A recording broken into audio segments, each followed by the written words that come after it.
Eto alam ko negative talaga 'to, like nung nauuso na yung mga texting, nung panahon pa ng Nokia, Oo. yung jeje. Oh my gosh, ginawa ko rin yan. Kasi uso talaga yan dati. Oh, di ba? Di ba? Bago pa siya tinawag na Jejemon. Kasi di ba keypads, di ba? Yes. Kinareer ko yan dati ha. Lahat ng tao sa phone book ko, ganun yung spelling. What do you mean? Yun, yung mga, kunyari, Nagsusubstitute ng Lucci, numbers yung letters. You're kidding. Uso kasi yun dati.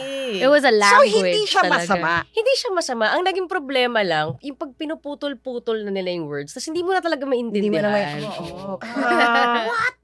Oh, right. Pero alam ko kasi naging derogatory. But Mhm. was that because I was a journalist? Ako never ko naisip na derogatory siya. Talaga? Oo, parang kung jeje ka, jeje ka. Oh, really? Hindi siya dahil, ganyan ka magsalita, jeje mo.